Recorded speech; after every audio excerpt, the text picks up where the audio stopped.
the next morning brought Mr. Frank Churchill again. He came with Mrs. Weston, to whom and to Highbury he seemed to take very cordially. He had been sitting with her, it appeared, most companionably at home till her usual hour of exercise, and on being desired to choose their walk, immediately fixed on Highbury.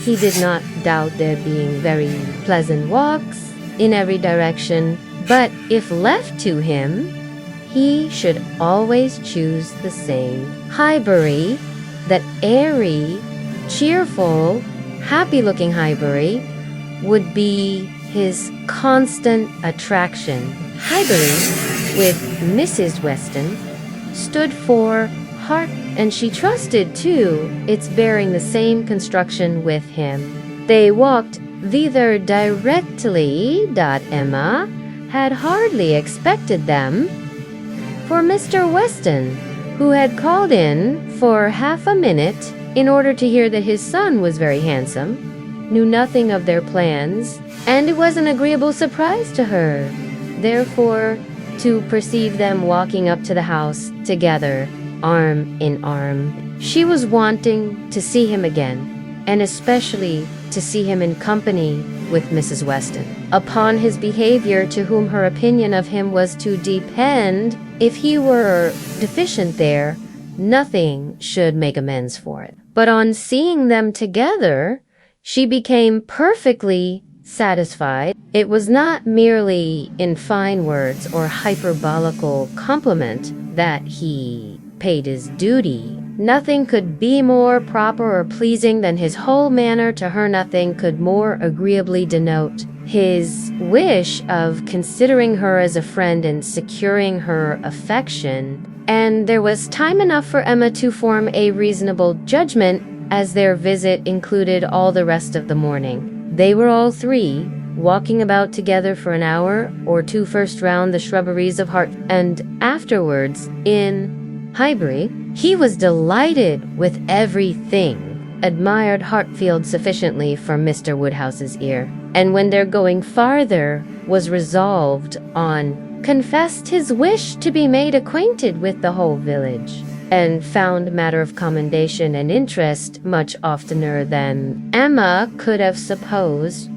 Some of the objects of his curiosity spoke very amiable feelings. He begged to be shown the house which his father had lived in so long, and which had been the home of his father's father, and on recollecting that an old woman who had nursed him was still living, walked in quest of her cottage from one end of the street to the other, and though in some points of pursuit or observation there was no positive merit, they showed altogether a goodwill towards Highbury in general, which must be very like a merit to those he was with. Emma watched and decided that with such feelings as were now shown, it could not be fairly supposed that he had been ever voluntarily absenting himself, that he had not been acting a part or making a parade of insincere professions, and that Mr. Knightley certainly had not done him justice.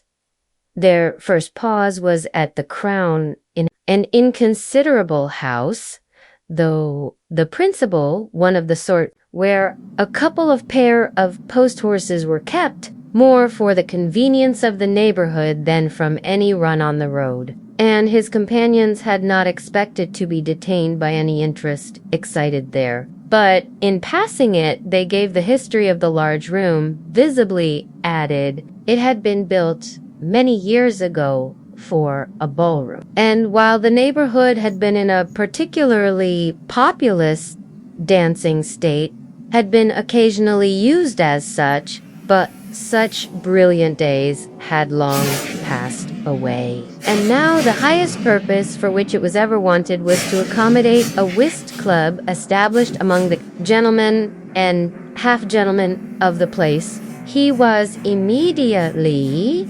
interested. Its character as a ballroom caught him, and instead of passing on, he stopped for several minutes at the two superior sashed windows which were open, to look in and contemplate its capabilities.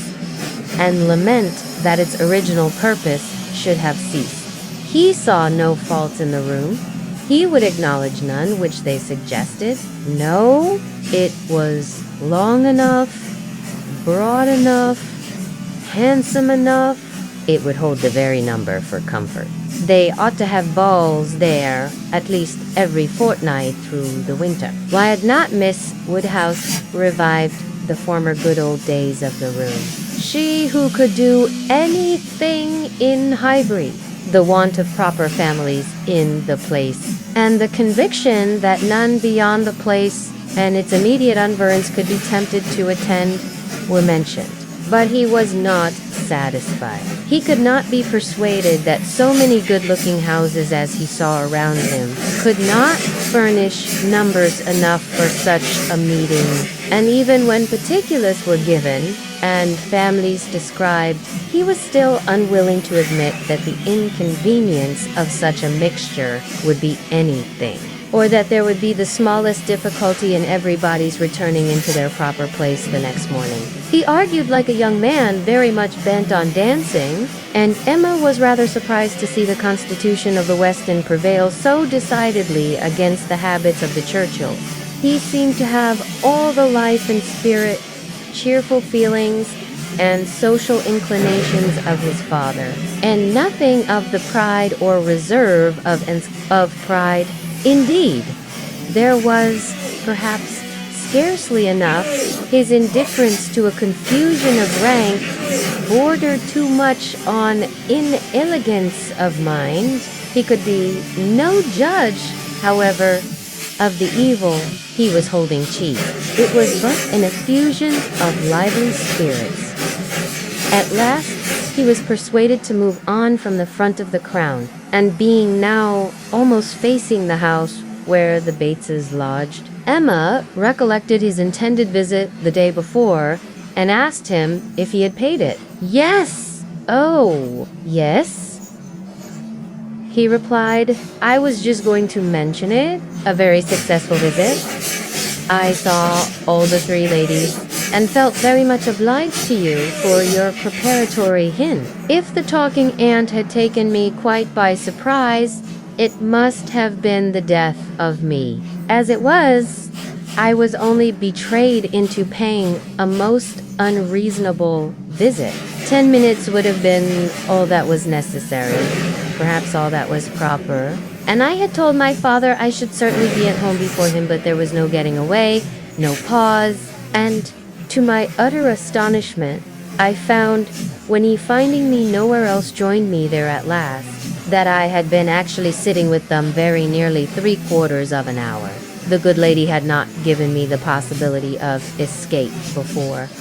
And how did you think Miss Fairfax was? Ill, very ill, that is.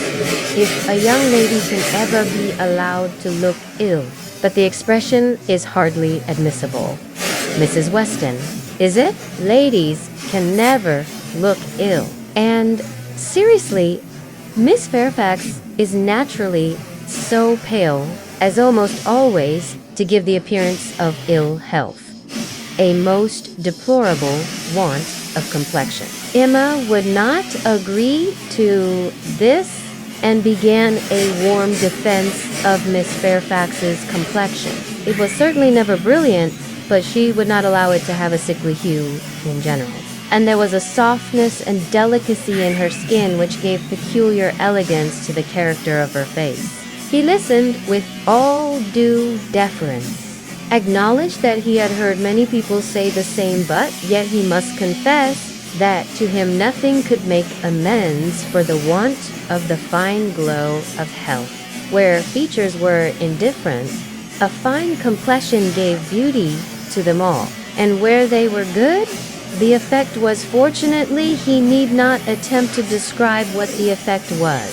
Well, said Emma, there is no disputing about taste. At least you admire her, except her complexion. He shook his head and laughed. I cannot separate Miss Fairfax and her complexion.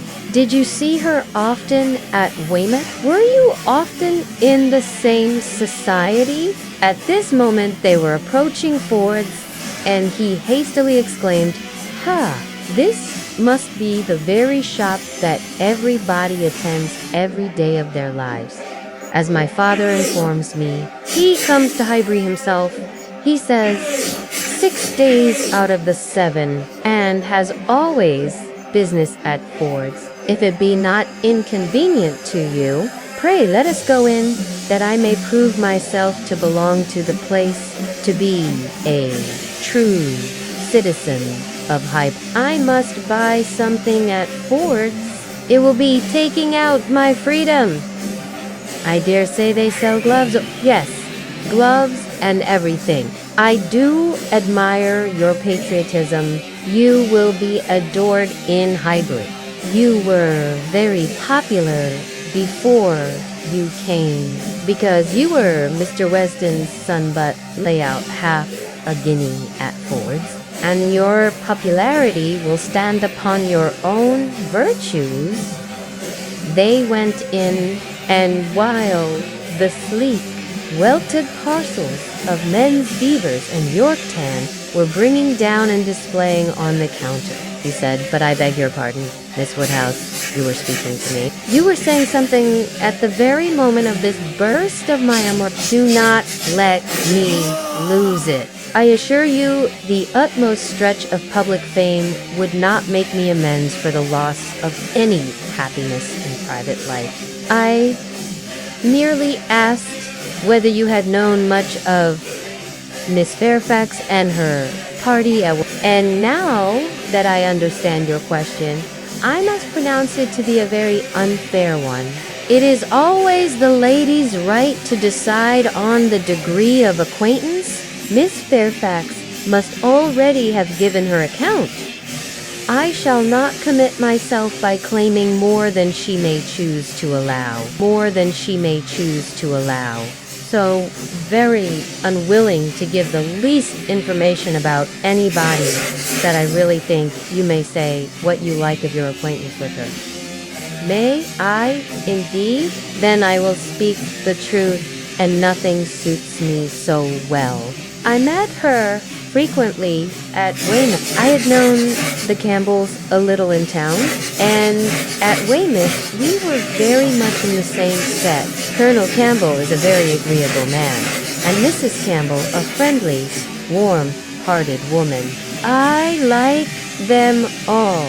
You know, Miss Fairfax's situation in life, I conclude. What she is destined to be. Yes, rather hesitatingly, I believe I do. You get upon delicate subjects, Emma, said Mrs. Weston, smiling. Remember that I am here. Mr. Frank Churchill hardly knows what to say when you speak of Miss Fairfax's situation in life. I will move a little farther off. I certainly do forget to think of her, said Emma, as having ever been anything but my friend and my dearest friend. He looked as if he fully understood and honored such a sentiment when the gloves were bought and they had quitted the shop again. Did you ever hear the young lady we were speaking of play? Said Frank Churchill. Ever hear her? Repeated Emma. You forget how much she belongs to Highbury. I have heard her every year of our lives since we both began. She plays charmingly. You think so?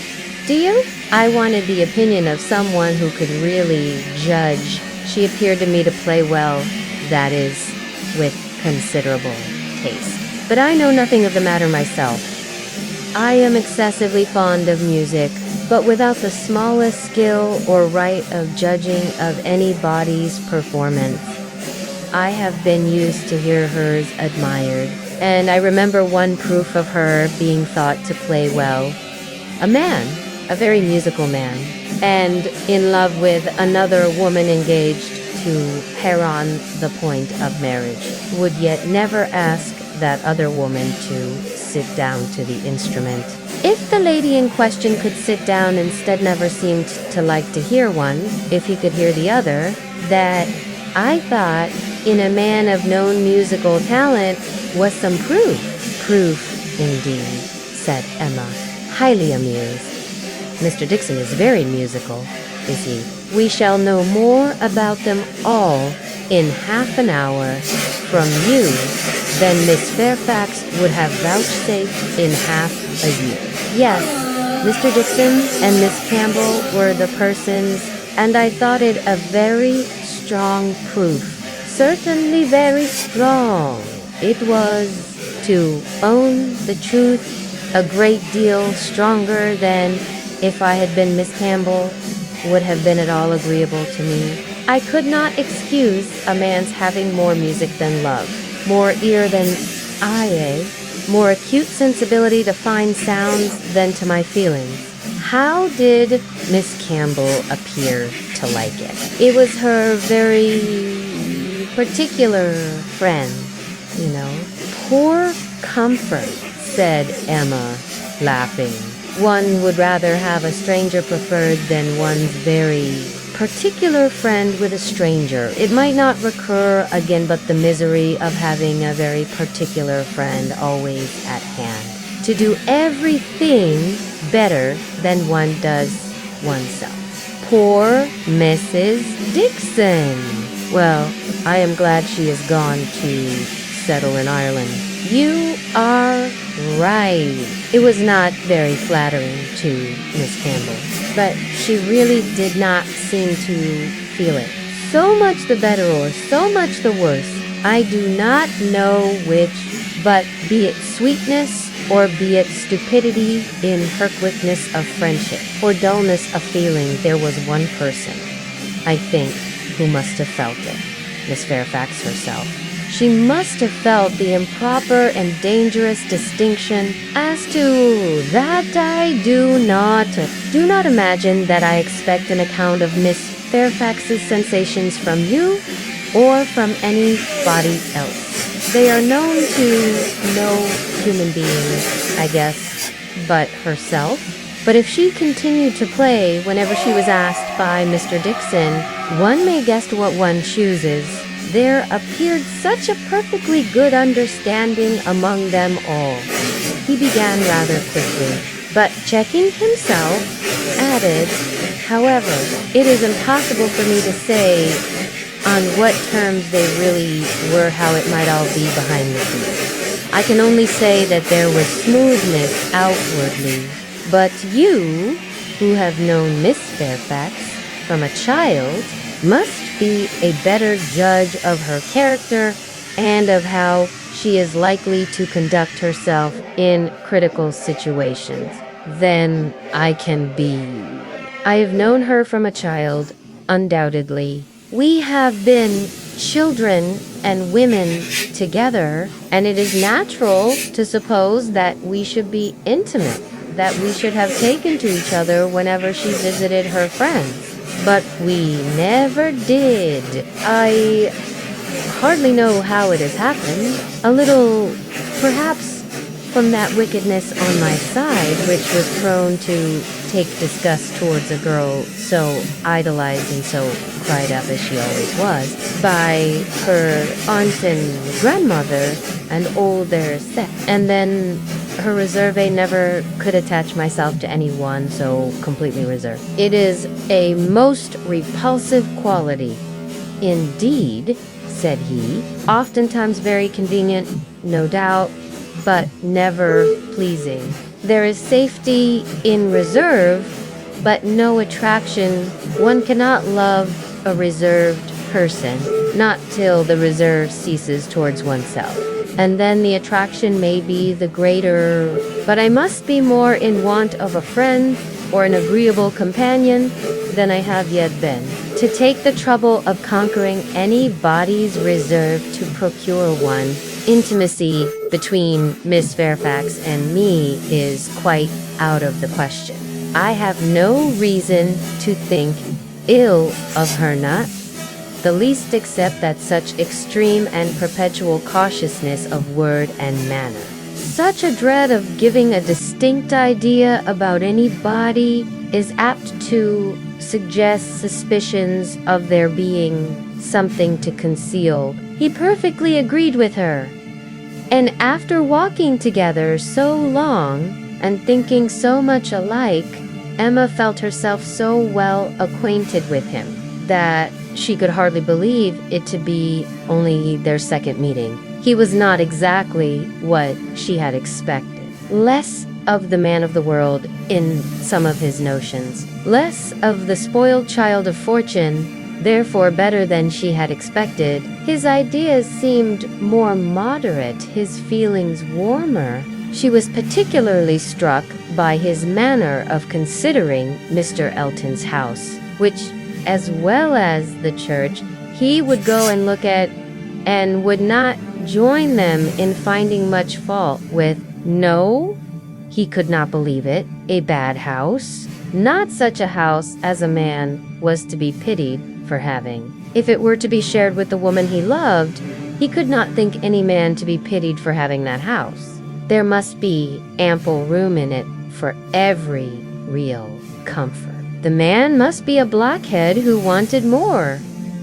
Mrs. Weston laughed and said he did not know what he was talking about. Used only to a large house himself, and without ever thinking how many advantages and accommodations were attached to its size, he could be no judge of the privations inevitably belonging to a small one. But Emma, in her own mind, determined that he did know what he was talking about, and that he showed a very amiable inclination to settle early in life and to marry from worthy motives. He might not be aware of the inroads on domestic peace to be occasioned by no housekeeper's room or a bad butler's pantry, but no doubt he did perfectly feel that Enscombe could not make him happy, and that whenever he were attached, he would willingly give up much of wealth to be allowed an early establishment.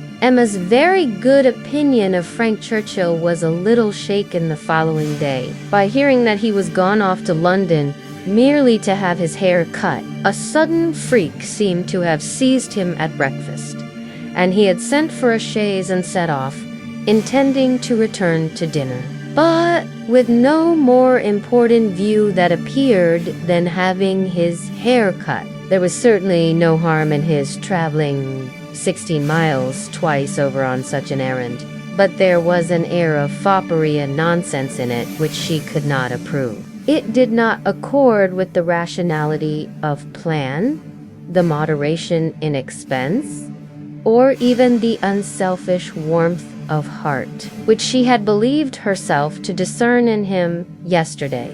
Vanity, extravagance, love of change, restlessness of temper, which must be doing something good or bad, heedlessness as to the pleasure of his father and Mrs. Weston, indifferent as to how his conduct might appear in general. He became liable to all these charges. His father only called him a coxcomb and thought it a very good story, but that Mrs. Weston did not like it was clear enough by her passing it over as quickly as possible and making no other comment than that. All young people would have their little whims, with the exception of this little blot. Emma found that his visit hitherto had given her friend only good ideas of him.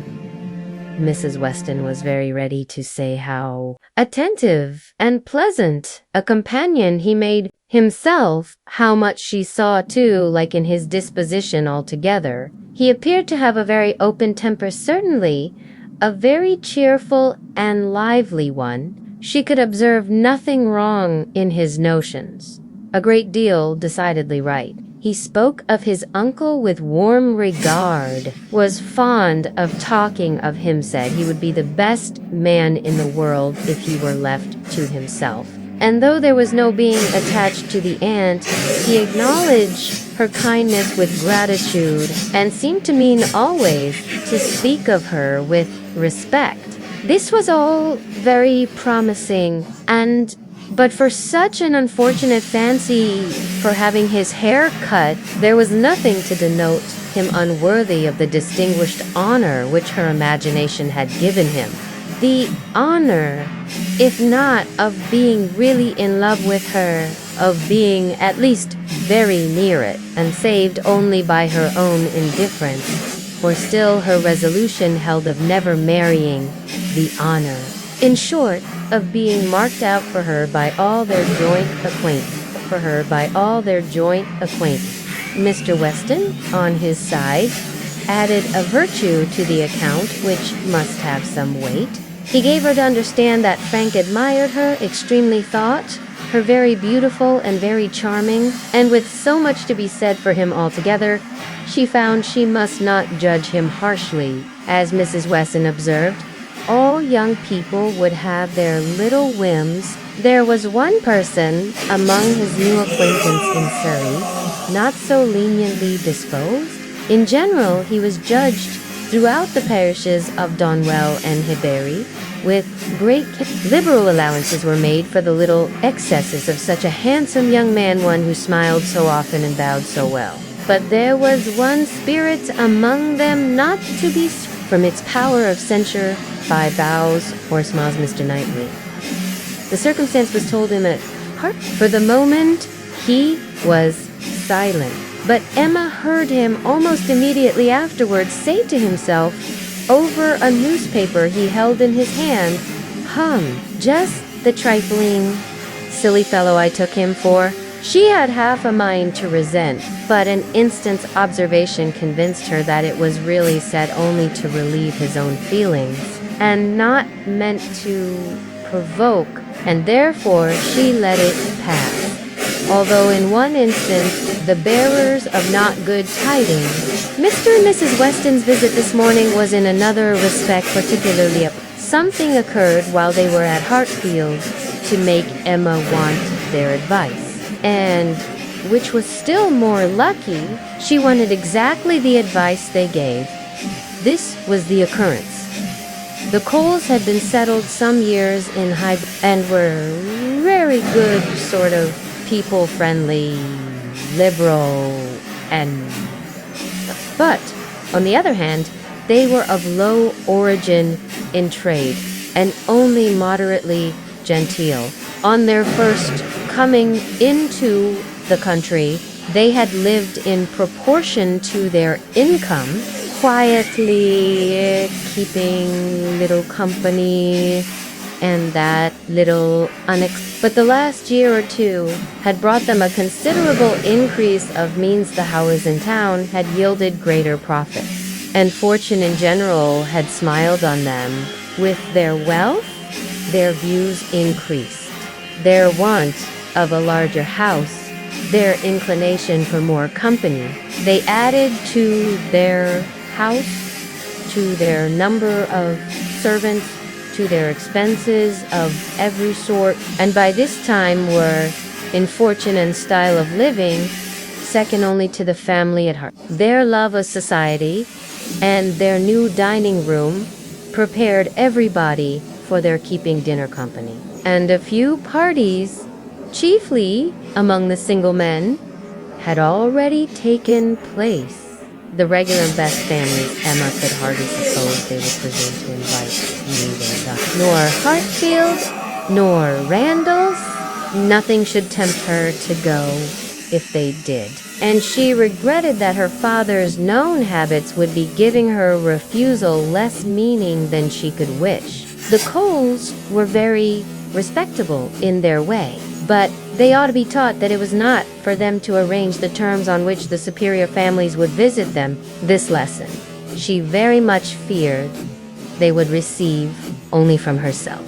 She had little hope of Mr. Knightley, none of Mr. Weston, but she had made up her mind how to meet this presumption so many weeks before it appeared, that when the insult came at last, it found her very differently affected. Donwell and Randalls had received their invitation, and none had come for her father and herself.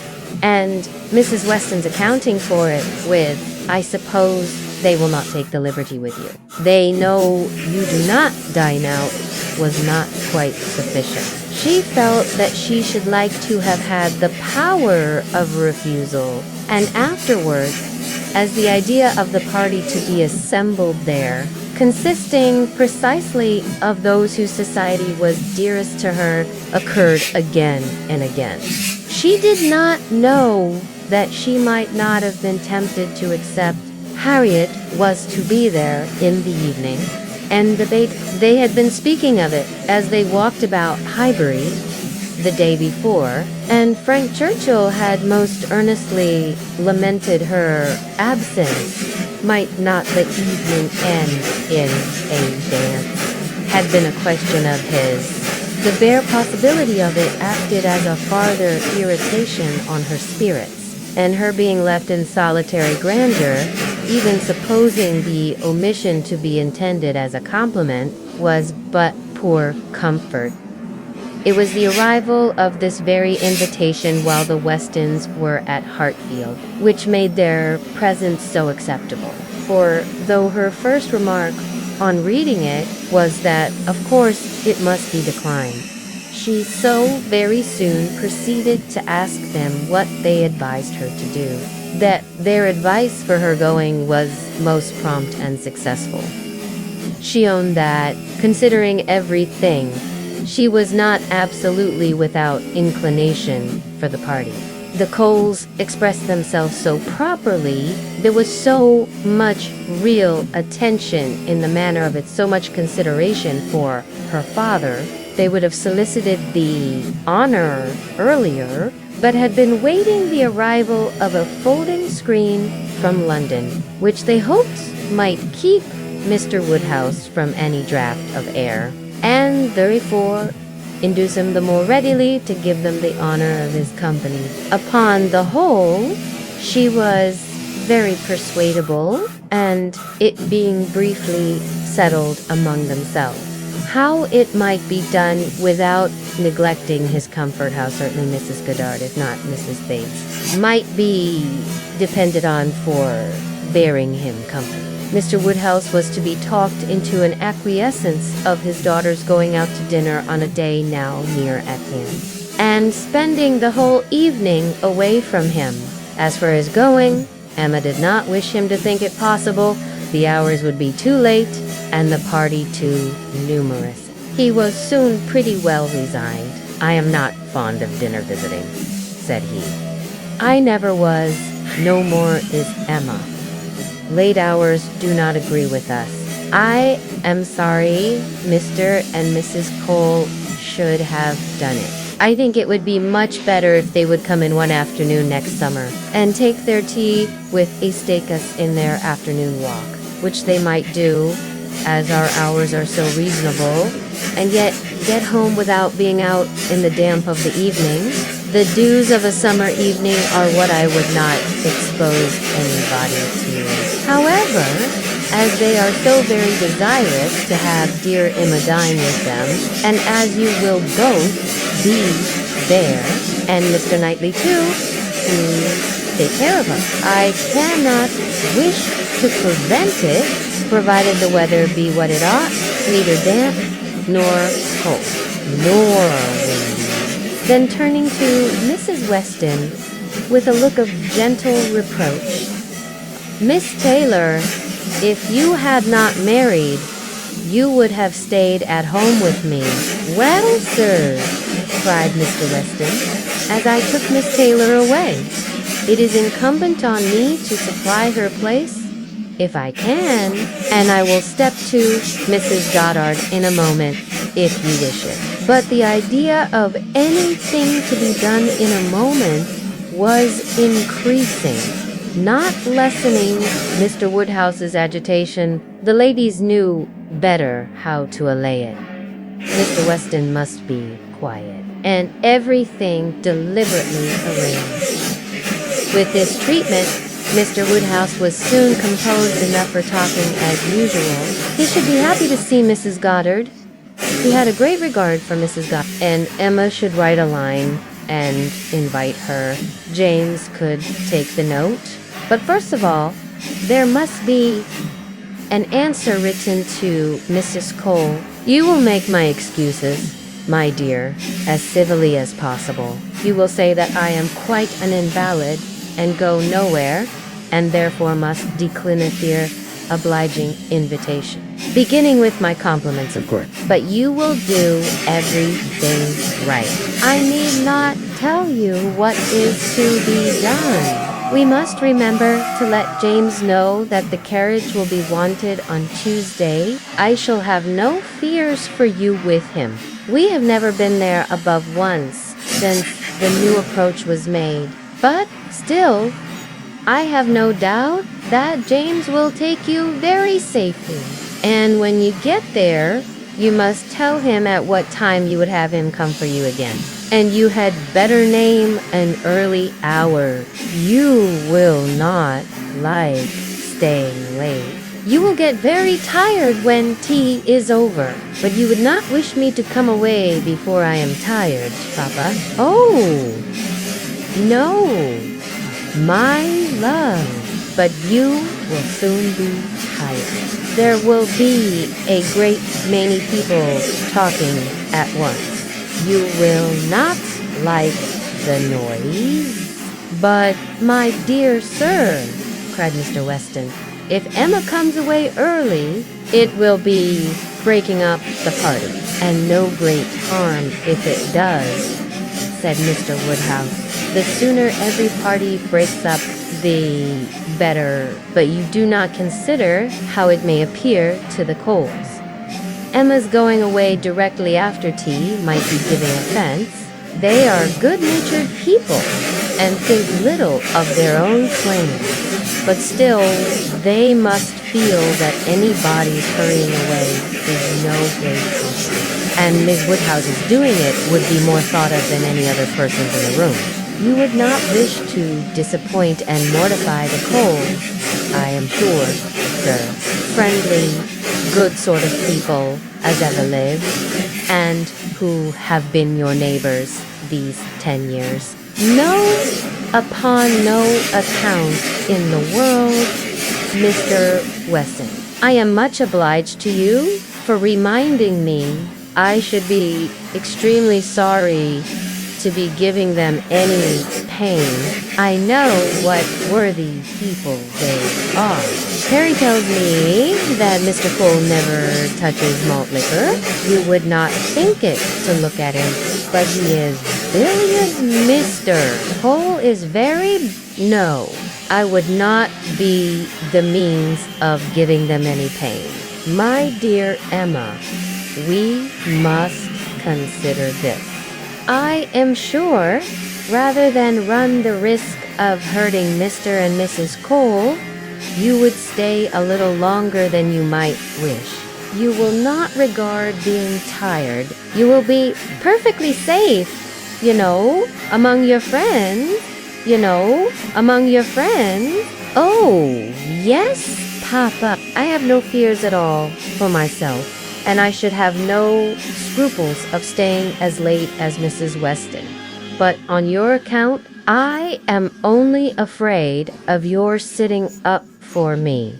I am not afraid of your not being exceedingly comfortable with Mrs. Goddard. She loves Pekin. But when she is gone home, I am afraid you will be sitting up by yourself. Instead of going to bed at your usual time, the idea of that would entirely destroy my comfort. You must promise me not to sit up. He did, on the condition of some promises on her side, such as that if she came home cold, she would be sure to warm herself thoroughly. If hungry, that she would take something to eat, that her own maid should sit up for her, and that Sorrel and the butler should see that everything were safe in the house, as usual.